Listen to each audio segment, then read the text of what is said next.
Hello, everyone, and welcome to the Cornell Veterinary Podcast, where we deep dive into the discovery, care, and learning that happens at Cornell University's College of Veterinary Medicine. I'm hoping by now you know that I'm your fabulous host, Dr. Michelle Moyle, visiting assistant clinical professor, Purina veterinarian, and person who just adopted a new dog that, of course, has some allergies to food. So I think it's destiny, myself working for Purina, but I digress. Let's move on because I'm very excited to talk to our guest today.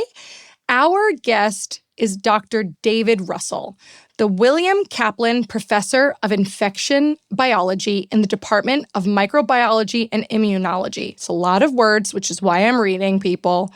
He has spent his research career studying the interplay between human immune cells and two major human diseases. And we are not kidding when we say two major human diseases, tuberculosis and HIV. He has also worked to develop new types of drugs to help fight these diseases in novel ways with funding from the NIH, the Gates Foundation, and the Muller Health Foundation. Welcome to the show, Dr. Russell. How are you?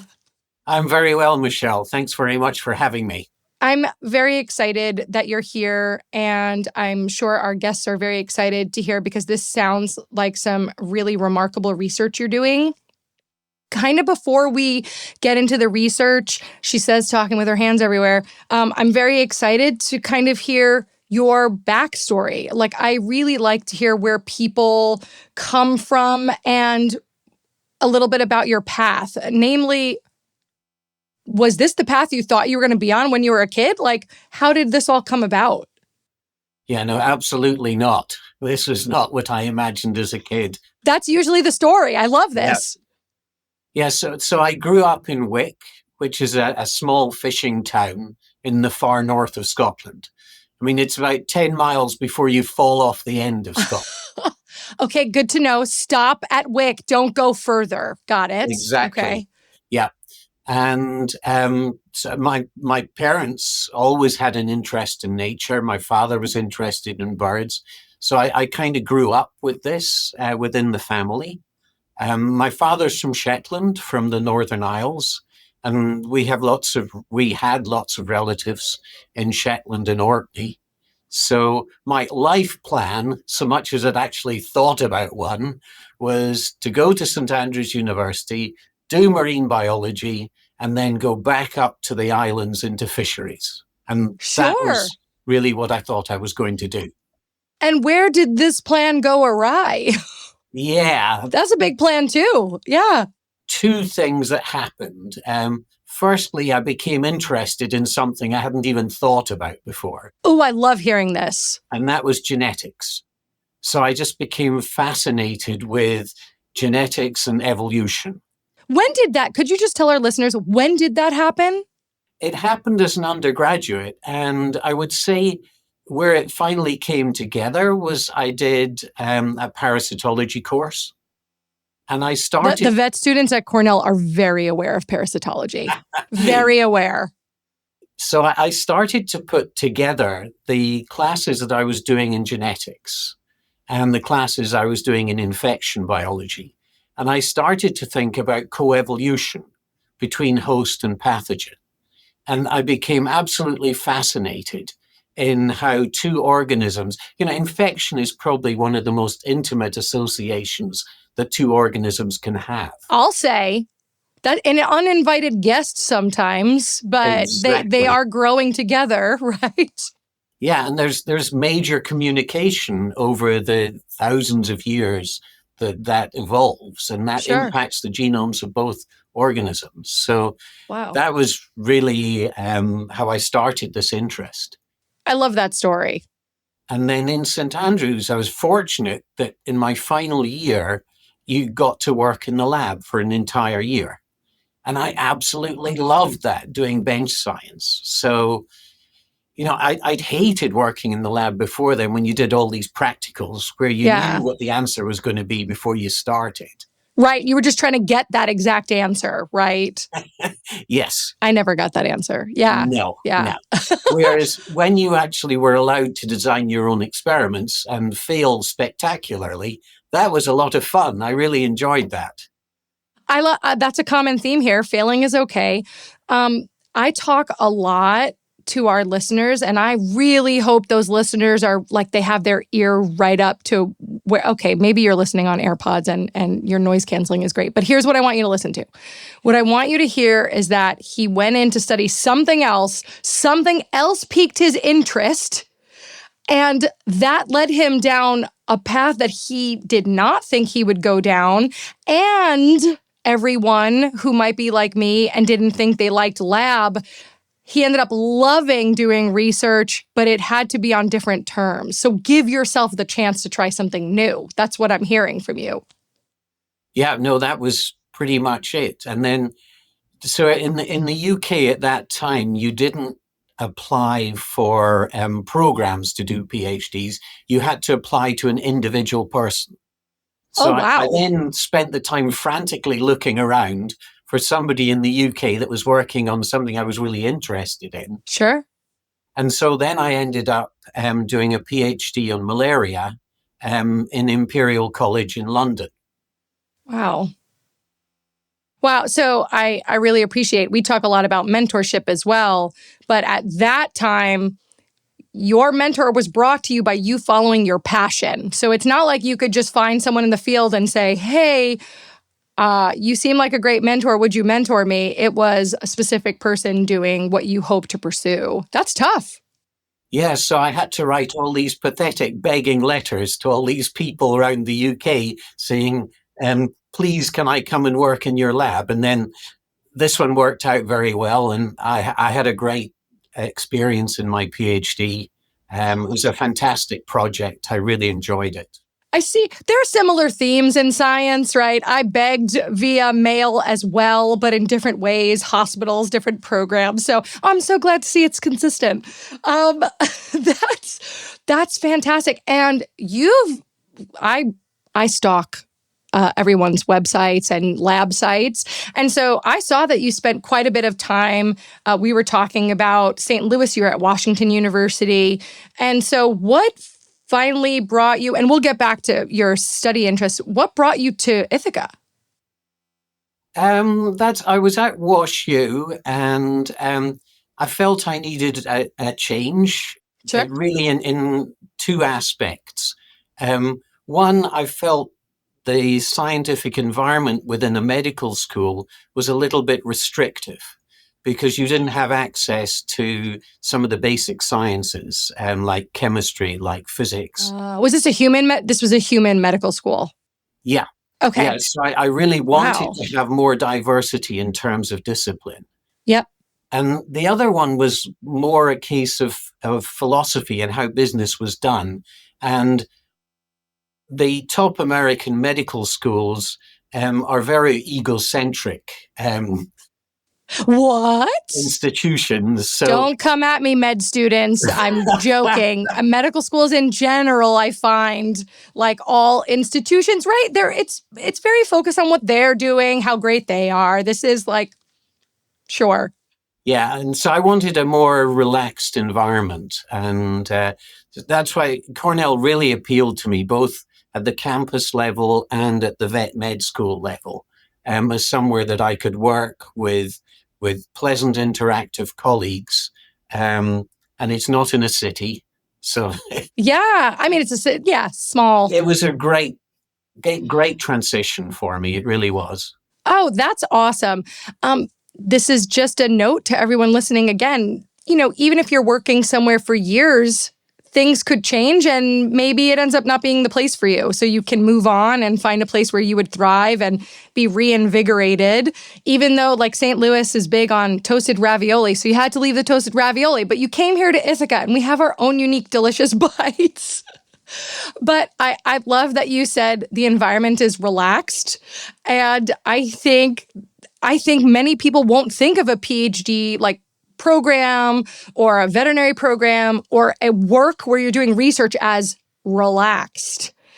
So it's very nice that you were chasing after something that also personally resonated with you that would allow you to do science better. Yes, I think that's correct. Yeah. And That's great.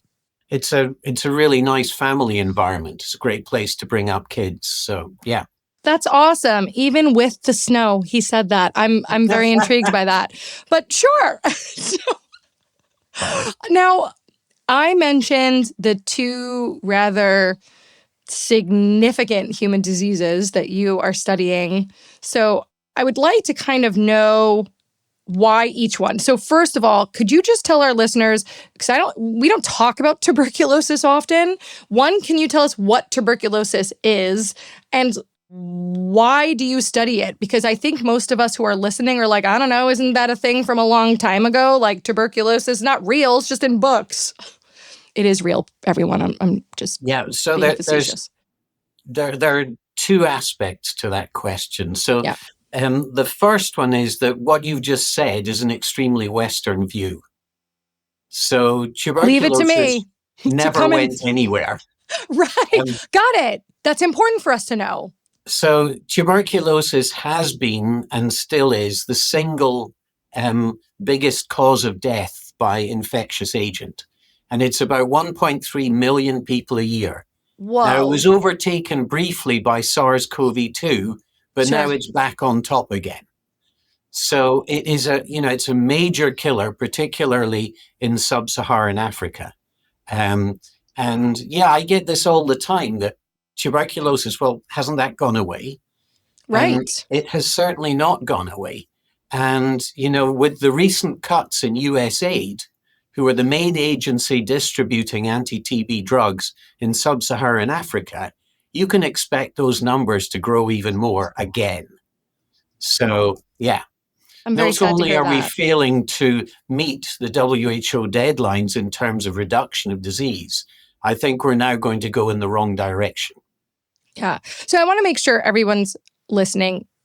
I work very hard here to make sure that people understand that this is not necessarily political commentary. This is just what's happening in science and what's happening in the world.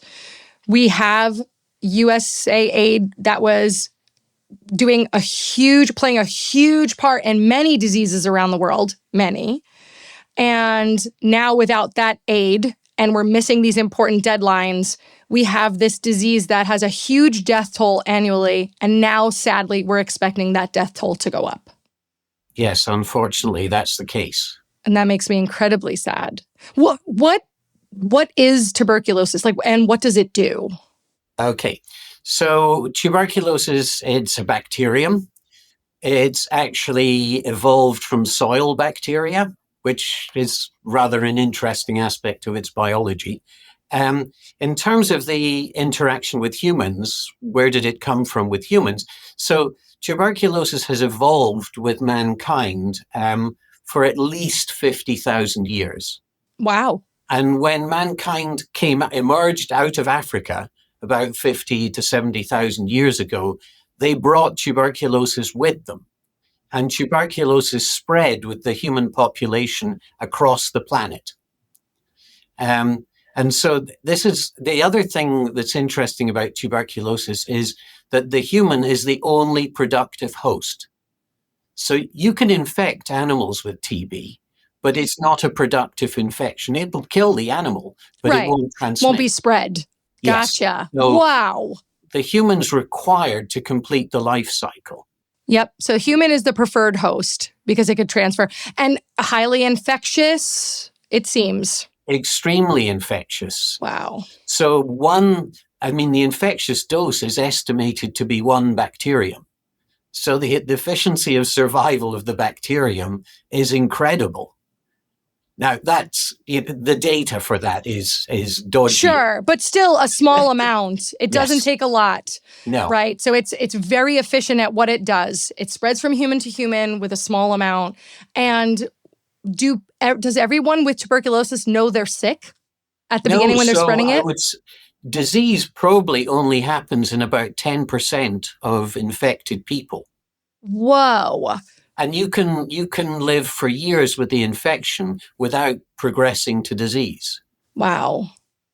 which is actually, I think, part of why it's so successful as a human pathogen. Yeah. Because early in human evolution, we existed as isolated pockets of individuals. Right. So a hunter-gatherer lifestyle. And so if at any given time only a small number of people who are infected are sick, then you can maintain the pathogen in the population much more effectively. Right. So I think this is a phenotype that's been selected for through evolution. Yeah. Phenotype for our listeners, right? Meaning the specific kind that's quite infectious lives on. Yes, so it's a characteristic that has been positively rewarded throughout evolution. Wow. And I really appreciate that, because that kind of brings us back to your beginnings where you were like, I'm really intrigued by how like people were evolving and then these organisms were evolving, to like live with them, to persist, to wow. And that's a lot. And over the course of your career, because you have been doing this for a little while, what have you found about tuberculosis that maybe wasn't known before? Yeah, so, I would say that throughout most of my career, it's been a sort of traditional scientist approach where you're trying to solve problems. And it's not until the last 15 years or so that I started to get more interested in doing something more useful than that. More useful than tuberculosis research. Got it. Yeah. Mm-hmm. Well, it was more translational. Got it. Okay. Okay. He has amended that. Yes. Yeah. So I'll start with the basic science and then I'll move on to the more translational stuff. But in the basic science, we started off really fascinated by the interplay between the bacterium and its host cell. Because for most of the life cycle of the infection, the bacterium lives inside a host cell. And the host cell that it lives inside is a macrophage. And that name actually comes from Greek, and it means big eater. That's my kind of cell, everyone. Absolutely. I tend to think of the macrophage as Pac-Man, to be quite honest. If anybody's listening and you still know what Pac-Man is, feel free to comment and make me feel younger. But right, it's eating up these infectious cells. Sometimes it's actually even helping to repair damaged cells by taking them away, right, in the body. Yeah, no, that's absolutely right. And for most bacteria, the macrophage is really, really good at killing them. I mean, a macrophage will kill 99.9% of all known household germs. Wow. So it's a really good cell at protecting our bodies. Yeah. But because of its function, because it eats things, of course, it's going to encounter bacteria capable of surviving, like Mycobacterium tuberculosis is. And so that's where MTB hangs out inside the macrophage for most of its life cycle. And initially, we were interested in studying how the bacteria modulates the cell, how it stops itself from being killed, how it's able to persist inside the macrophage. So that was the emphasis of the work that we did initially in the area. Yeah. So modulating, meaning it moves in and how it makes itself at home. Yeah. Make sure it doesn't die, things like that. And then it progressed to... So then the next thing was, well, what's the bacteria eating? And so we were interested in the nutrients that the bacteria was obtaining and where it was getting them from. And unusually, Mycobacterium tuberculosis lives on cholesterol and fatty acids. Okay. And this is actually a throwback to its life in the soil. So Mycobacterium tuberculosis is one of the few bacteria that's capable of degrading cholesterol. So to break down cholesterol requires a huge number of genes. Yeah. We don't have them, which is part of our problem. Yes, that's exactly why medications are needed for many on this topic. Yes. Yeah. So the bug has actually evolved to use this as a carbon source. And this fuels the growth of the bacterium. Wow. So that was where we started to think, let's try and do something useful. And so we started to think about drug discovery. Yeah. and taking advantage of this biological knowledge that we'd acquired Sure. to design better drug discovery programs. And where did that lead? So, well, that led to sort of several trying to do drug discovery within an academic environment has challenges that you don't normally come across. And yes, challenges are in all capital letters, everyone, just so you all know. Yeah, I don't think tough. we'll go into part. You don't have, okay. It's okay. But the bottom line was we wanted to develop a screen or a discovery platform that encompassed the biology so that we were sort of interrogating a much richer system, which was technically very demanding. But it worked. So it was set up by Brian van der Ven, who's another faculty member in this department. And he started this when he was a postdoc in my lab. Wow. And from that initial screen, we screened about 1.3 million compounds. Oh. Against tuberculosis bacterium inside the host cell. Yeah. So we wanted the host cell environment to basically influence the bacteria biology and then interrogate that system. Gotcha. So again, exposure to all these different compounds and then see how they react essentially. Yeah. Wow. And so you found this, you found this thing about cholesterol, which is really interesting. And we are kind of studying this biology of it. Has it led you to, I'm a clinician and I love to talk about how things work in practice. So is there something about the current treatment that you're like, I don't know if this will ever work based on the biology I study, or the goal will be a medication that does this? Like how do you see this translating into treatments and solutions moving forward? Yeah, so to start with, we were totally driven by phenotype. So we wanted compounds that resulted in death of the bacterium within that host environment. Makes sense. And so we've found compounds, and then Brian has subsequently gone on working with a pharmaceutical company, Caliber, and they've developed drugs, and those drugs are now in human clinical trials at the Gates Medical Research Institute in Boston. So we do have compounds. We do have compounds active against TB, and those compounds are now in human clinical trials. And that took how many years from his initial research? Let's just give everyone a little tidbit, because I think sometimes, actually a lot of times, I'm going to admit something about myself. I will doom scroll on social media when people read articles saying things like, shouldn't we have an answer by now? This should be, I know that, people are withholding medications, or we don't want to treat this disease or get rid of it. But this is far more complicated. So how long do you think he's been working on this? I would say from when we first started seriously on this, it's about 12 years. Yeah, 12 years. Okay, I want to make sure, not 12 months, not 12 weeks.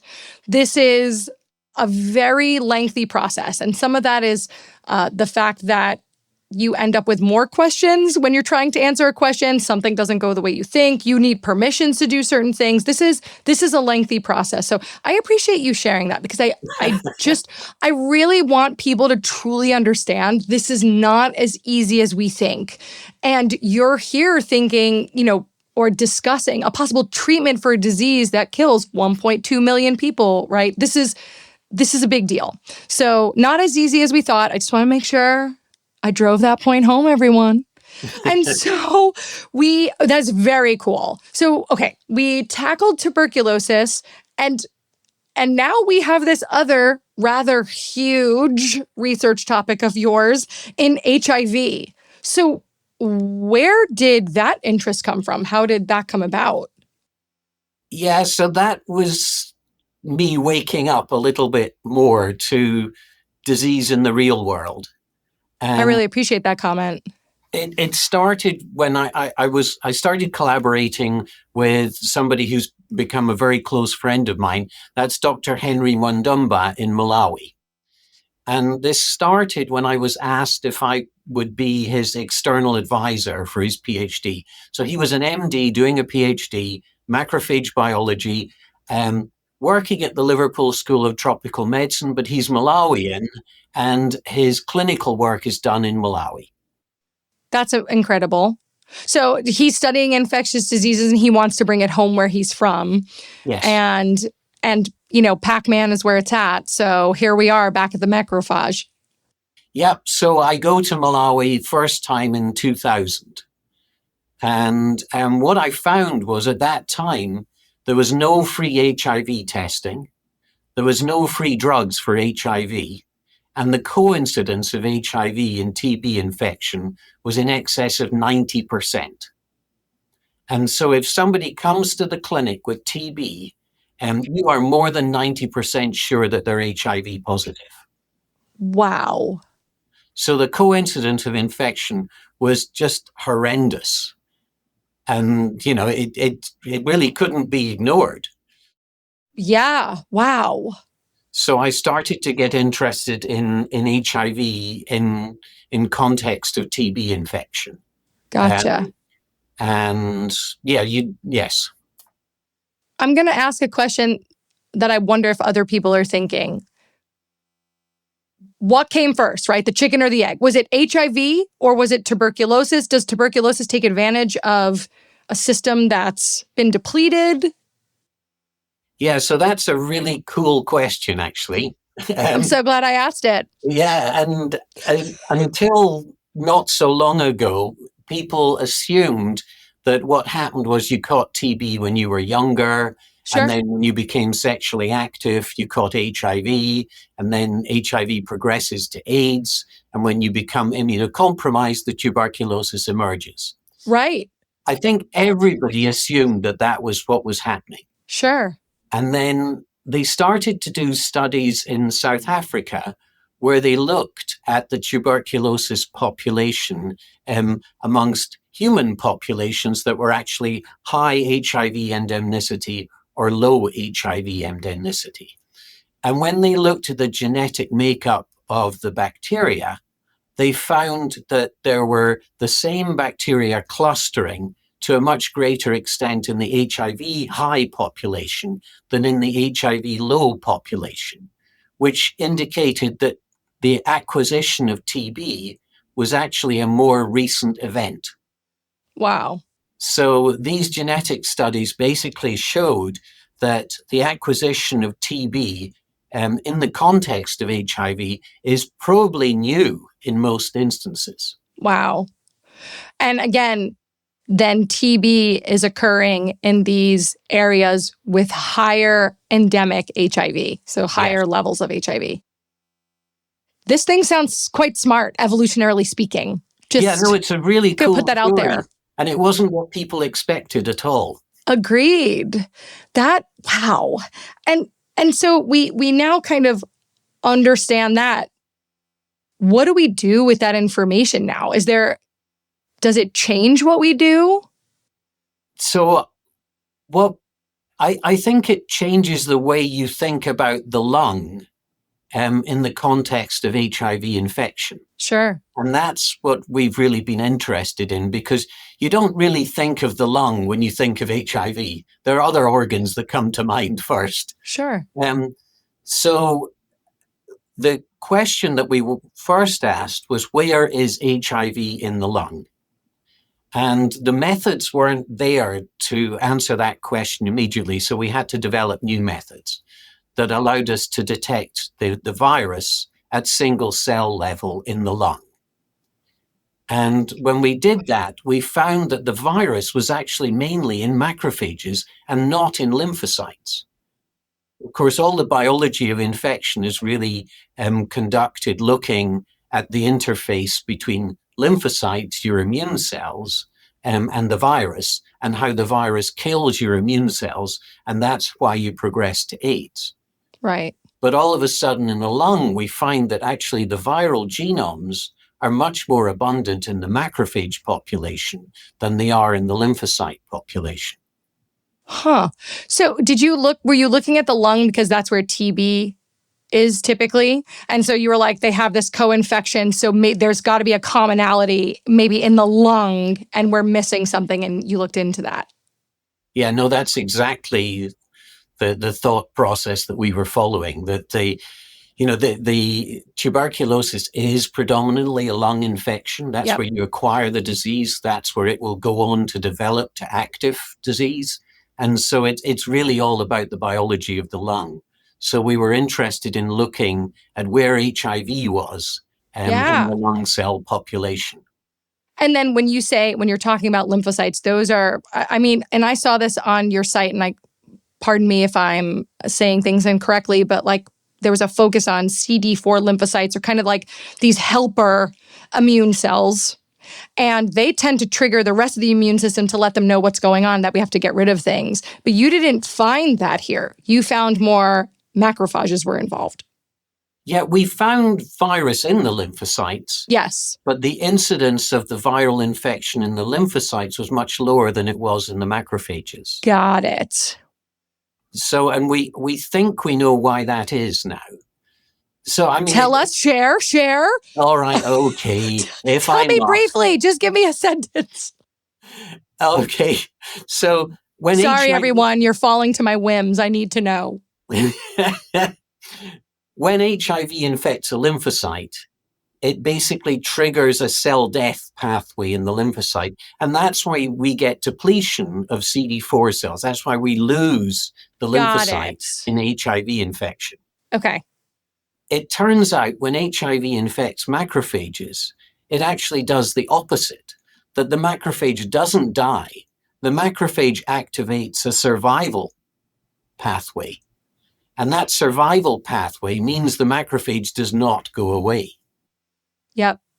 But then HIV in it doesn't go away. No. Correct. Wow. Oh, that's so tough. So I think that we made the observation we did because it's a legacy issue. Yeah. That these macrophages accumulate and they just don't die. Wow. Well, thank you for briefly explaining that. Thank you, everyone. I just needed to know.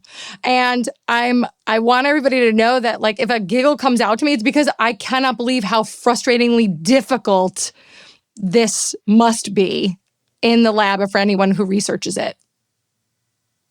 I can't imagine. And so, okay, you mentioned that you have worked with, or at least I understand that you work with a lot of international partners, and you mentioned working with that doctor from Malawi, and I know you've worked in South Africa. Could you tell me how these partnerships developed, and what do they entail? What does that mean for you in work every day?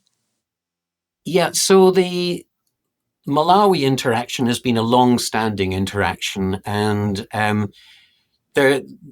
I have one Malawian postdoc in my lab now. He's actually the fifth Malawian to come and work in my lab, and the other four are all back in Malawi. Wow! In this institute, and Henry Mandomba, who was my original connection and a really close friend, is now director of the institute in Malawi. Wow. So this has been a long-standing interaction between my lab and the group in Malawi. And it comes in part with, so I really take exception to what is known as scientific tourism, which is where you go into a country, you grab all the samples you want, and then you leave back to Europe or to the US to do your experiments. So this is not the way we should be interacting with these countries.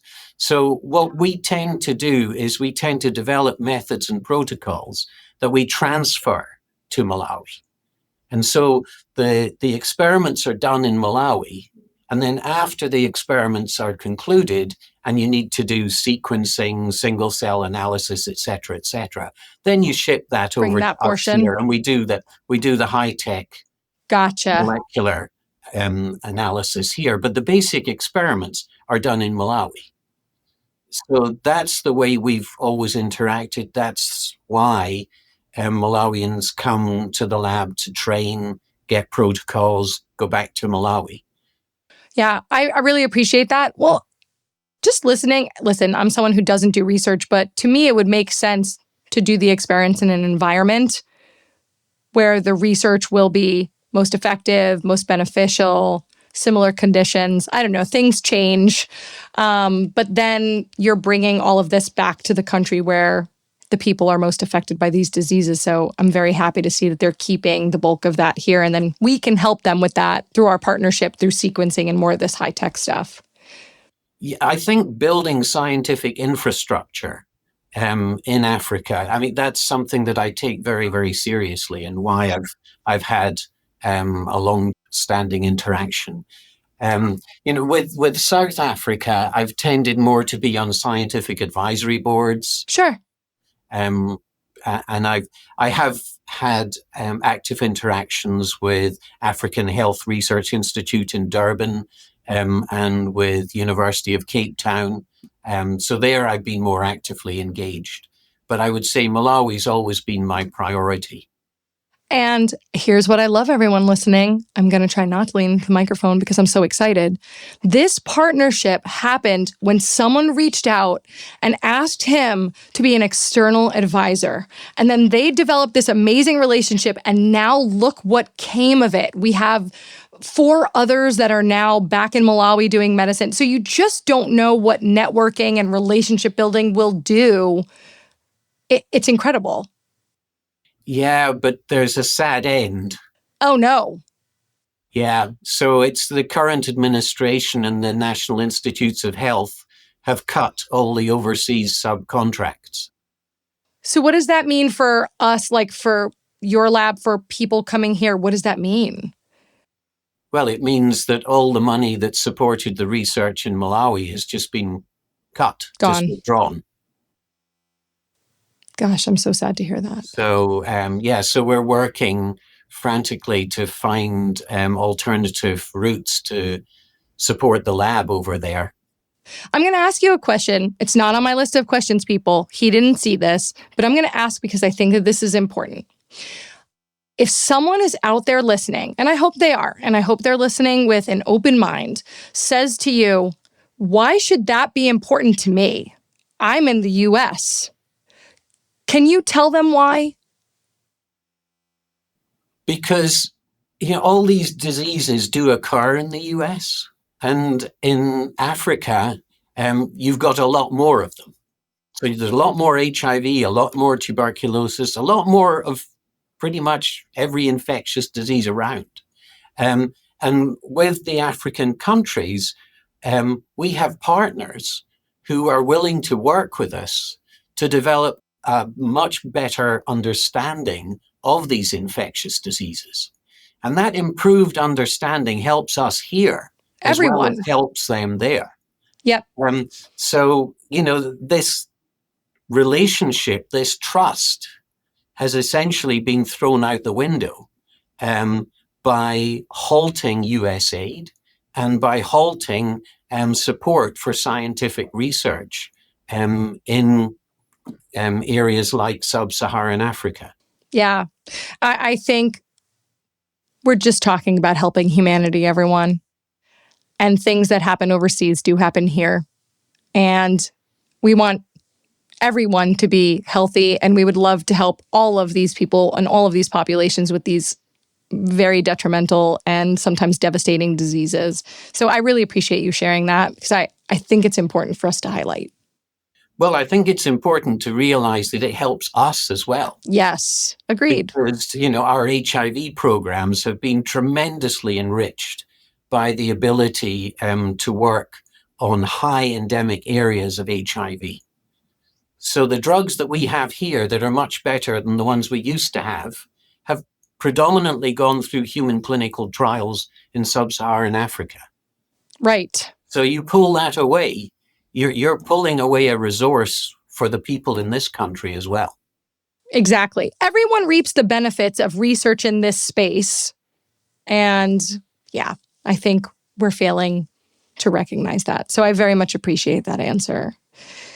You've had this long career and this, I think, very successful career. It's very neat to see how what you've studied in your lab has translated in to really impacting lives. Is there something you're most proud of? Like, is there a moment? Is there a study? Is there something that you're like, this is why I did this? So, I mean, I would say my career has given me a great deal of pleasure. I've got a hell of a lot out of it personally.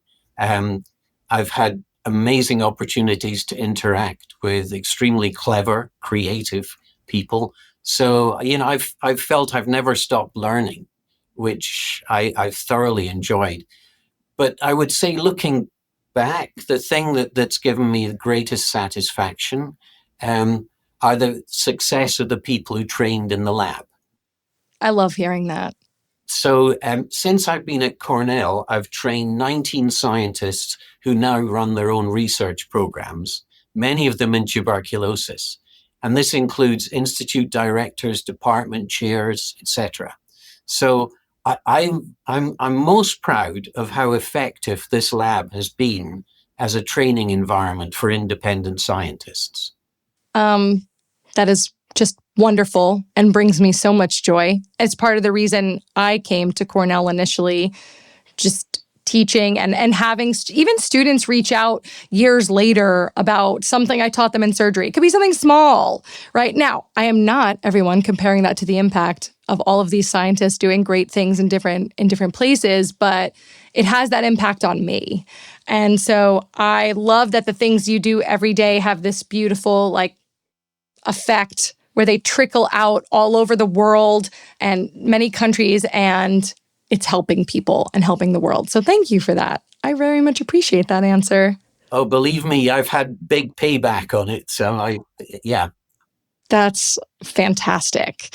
And so, okay, we've talked a lot about some really intense topics. And again, they were very important. And I'm so happy to hear about how passionate you are still about those you train, about the things you do. So for those listening, and I'd like to think I have a wide variety of people listening, young and older, all sorts of students. Maybe they're not in school right now and they're just trying to work, but they dream of being a scientist. What advice would you give our next generation of scientists, or even someone interested in research in general? Yeah, it's certainly the opportunities are a bit compromised at the moment, and I hope that that's a transient situation. I hope we move beyond that. I would say that research science is very much a vocation rather than a career. It's something you have to care about passionately, if in order to be successful. Right. I think in planning your career, I think you want to look for mentors who show that they care about their trainees and have a record of training. I mean, that's young if you're looking at, that's difficult if you're looking at young faculty members. Sure. But I think evaluating their commitment to training and mentoring is important. If you're a postdoc, then you want to look for mentors who will allow you to take a project with you and who'll work with you to write grants before you go. Because Sure. if you can get people funded while they're in your lab, they're more competitive when they're out there in the job market.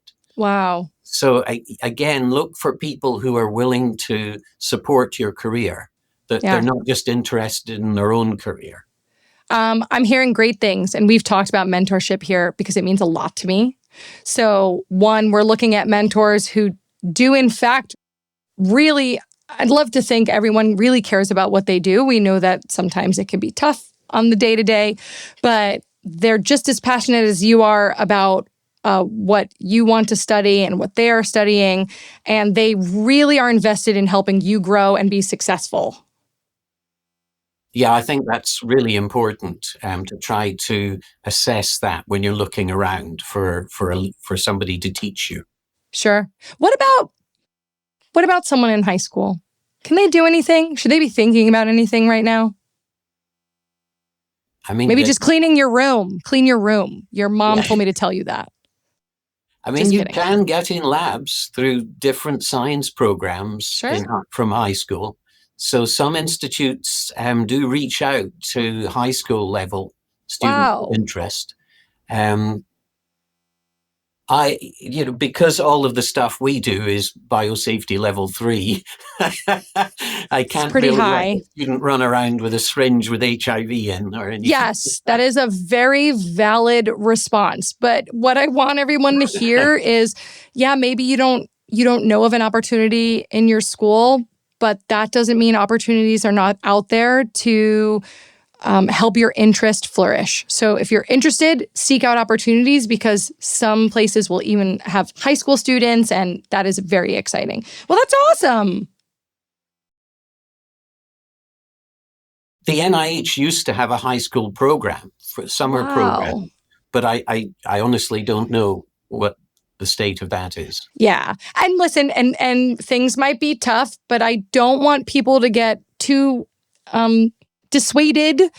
Just follow your passion still, follow your path. I think that there's something out there for everyone, even though it may not be exactly what you thought it was going to be, or maybe the number of positions won't be the same. For right now, hold steady, hold strong. We need to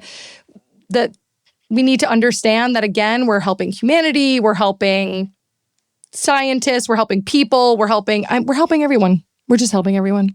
So that being said, I heard, and by heard, I mean it is written down, that you are a talented, is this what, wildlife photographer?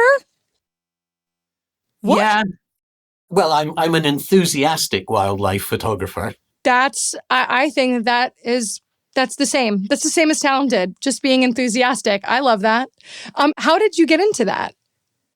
Yeah, part of that was growing up and just doing nature walks with parents, etc. And then my father used to do black and white photography as a hobby. So I basically learned how to develop and print my own photographs. Yeah. So I did that for quite a long time. Um, and then it was a matter of waiting until digital equipment became good enough and affordable enough Yep. for me to do bird photography. Because unfortunately, it requires relatively high end equipment, Yes. which is not cheap. So, yeah. Yeah. But P.S., everyone listening, back in the day, as veterinarians, we also had to develop our own x-rays. And I remember being in a dark room, no light, just dipping films in and trying to get the process right. So along with evolution of diseases, there is evolution, right, of technology. And we're very lucky to experience that. Now, I do not have a background in, well, hiking in nature because I'm from Queens, New York. And there's some nature out there, people. But I did not experience it. And being a photographer, but now as an older individual, I will tell you that I absolutely am obsessed with birds. I don't know how this happened. I think it's inevitable. Social media tells me that as we age, we suddenly love birds. And I have to tell you, I think that that's right. Yeah, no, I love going out taking photographs of birds. And whenever I'm traveling, I normally tag on at least 1 or 2 days or a specific safari or something like that. So I can Yeah. just take off and do bird photography. All right, I'm going to share things with our listeners. I got a bunch of those birdhouses with cameras, and I could watch live or I could take photos of the birds as they're like snacking. So, welcome to middle age, everyone. You will end up liking birds and older. Just wanted to let you know. Um, is there anything that I didn't ask or we didn't discuss that you would love for our listeners to know? No, I don't think so. You've been very thorough, Michelle. He said I'm that good, everyone. You heard it here. Well, I appreciate that. In that case, I'm going to ask one more question, and if you don't mind me taking your time with this. When you're at a party, you're very relaxed. You don't have to go to the lab the next day. You're like chatting with people. Maybe you're having cake. Maybe you're having a drink. It's to each their own. Is there a story you'd like to share about what you do with everyone? Is there like a fun story? I don't know, but like, is there a fun story there? Oh, You're like, you were in another country and, well, if it's me in another country, foodborne illness is usually an issue. And you're welcome, everyone. I can share that at a party if you like. But is there a story or an anecdote you like to share? I mean, I've had so many fun experiences in so many different places and, come across so many people who have been kind and generous and looked after me and helped me in so many environments.